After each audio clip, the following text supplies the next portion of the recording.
ఏ సేవకుడైనా, ప్రతిష్ఠింపబడ్డ సేవకుడు మాట్లాడుతున్నప్పుడు మీ హృదయం స్పష్టంగా గ్రహించింది, గుర్తుపట్టింది, ప్రభు నాతోనే మాట్లాడారు. కానీ ఇంకా కార్యాలు జరగలేదా? సమయం దొరికినప్పుడు అంతా ప్రభు సన్నిధిలో కనిపెడుతూ, ప్రభువా మీరు ఇట్లా మాట్లాడారు, ఆ రోజు నేను విశ్వసించాను ప్రభువా, ఇంకా జరగలేదే. మీ మాట సత్యం, మీ మాట నిత్యం, మీ మాట శాసనం. నా తండ్రి, నా దేవుని వాగ్దానాలు ఎత్తిపట్టి మహింపరచండి.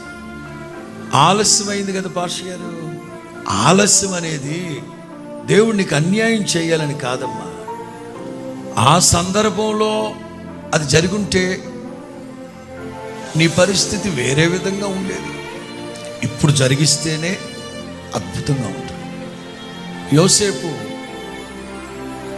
చెరసాల్లో పానదాయకుల అధిపతి చేతులు పట్టుకొని రాజు ఎదుట ఉన్నప్పుడు, దయచేసి నన్ను జ్ఞాపకం చేసుకోవాల్సి, ఆ రోజున పానదాయకుల అధిపతి గుర్తుపెట్టుకొని రాజుగారితో మాట్లాడి, కుర్రాడు మంచోడండి, చాలా మంచోడు, 4 రోజులుగా మేము జైల్లో వాడి పద్ధతులన్నీ చూసాం కదా, కనికరించండి అంటే రాజుగారు ఏమనేవాడు?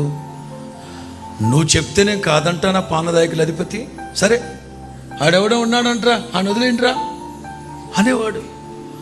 పోతీఫర్ మనుషులను పెట్టి చంపించేసేవాడు. కానీ 2 సంవత్సరాలు జైల్లోనే ఉన్నాడు యోసేపు. ఆలస్యం అనేది దేవుడు అన్యాయం చేస్తున్నాడు అనుకోకూడదు.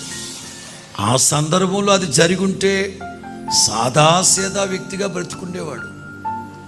రాజుగారు కలగనడం, అది ఎవరు చెప్పలేకపోవడం, అప్పుడు ఈ పానదాయకుల అధిపతి అపరాధ భావంతో కుమిలిపోతూ అప్పుడు యోసేపుని గుర్తు చేసుకోవడం, డైరెక్ట్గా రాజు ఎదుటికి వచ్చి నుంచున్నాడు. అప్పుడే జరిగిపోయింటే బాగుండేది అని మనం అనుకుంటాం. కానీ మహాద్భుతం జరగాలంటే కొంచెం ఆలస్యమైంది. ప్రభు చెప్తున్నారు, ఏకనో ఆలస్యం లేకుండా నేను మీతో చెప్పిన మాటలన్నీ జరుగుతాయి, తప్పకుండా జరుగునుగాక.